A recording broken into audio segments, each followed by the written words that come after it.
This is Real News Media TV, coverage you can trust. Please like, share, subscribe, and hit the notification bell. Select all for daily news updates.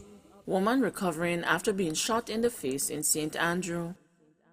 A woman who was shot in her face Tuesday by armed men who reportedly attempted to rob and abduct her is now conscious after undergoing emergency surgery in the hospital. She did the surgery last night. The bullet flew through her jaw and she is now recovering. Her eyes are open. We are just thankful she is alive. The gunmen then tried to kidnap her and she fought them. They shot her in her face. The placer ran away, a source said. Reports are that about 6 p.m., the woman was walking along Merrydale Avenue in St. Andrew when she was approached by gunmen in a car. A man who noticed what was happening attempted to intervene, but the gunmen opened fire, hitting him and the woman. The gunmen then fled the scene with the woman's belongings. An alarm was raised and the police called to the scene. The man and the woman were taken to hospital for treatment. The condition of the man is not known at this time.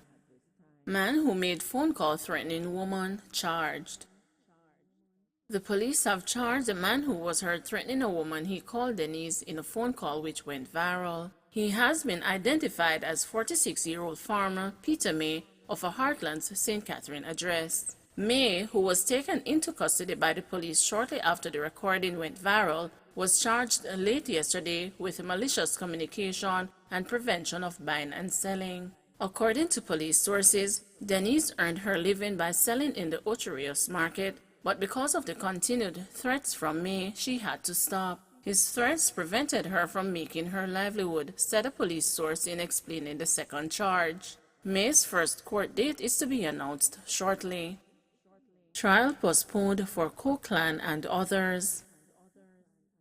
3 relatives of incarcerated Tivoli Gardens Don Christopher Dudos Koch and 4 others were charged in connection with the death of an alleged gangster from Denham Town in 2018 were further remanded on Wednesday after their trial was postponed to April 19 in the Home Circuit Court. The 7 accused were charged following the March 12 killing of Patrick Davis, who is believed to have been the leader of the Scream Corner gang in Denham Town. Those charged are Koch's brother and son, Andrew Leighton Livity Koch and Michael Tittyman Koch, as well as Dudo's youngest brother, Lanchester Bromati Koch, along with David Alien Biggs, Wayne Ratty Page, Leisha Jones, and Delmarco Cephas. The accused woman is charged with murder, while Andrew is charged with conspiracy to murder. Lanchester and Michael are both charged with illegal possession of firearm, while the remaining accused are charged with illegal possession of ammunition. The trial was scheduled to start on Wednesday, but when the matter was mentioned, the prosecution requested further time because of the unavailability of a witness. The court was also informed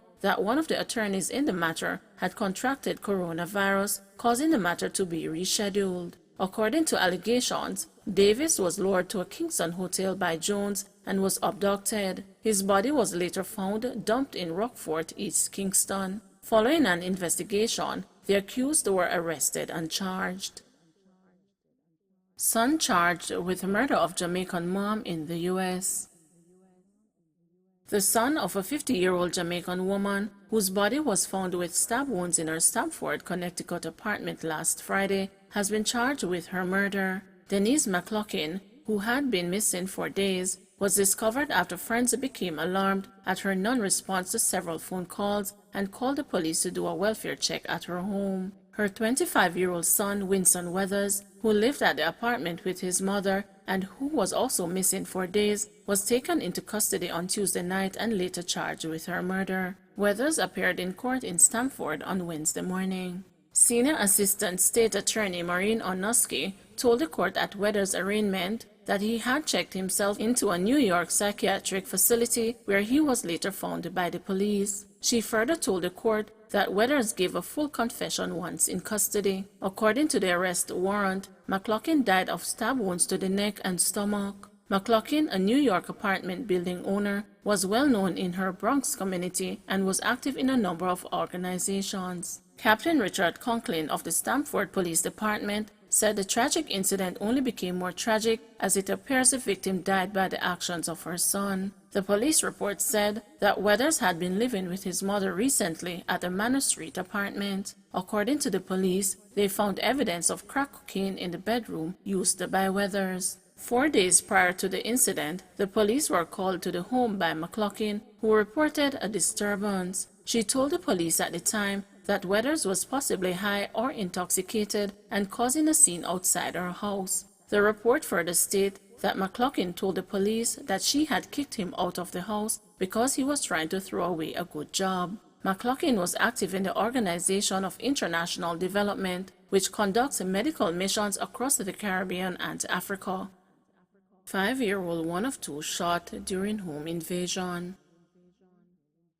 A 5-year-old child was one of two people shot during an incident at a house in Kingston 13 last night. Reports are that the child and a 32-year-old man were inside their house about 7:45 p.m. when they were attacked by a gunman who entered the house. The man was hit in the upper body and the child in both hands. The gunman escaped in the area. The two are being treated in hospital. The police are investigating.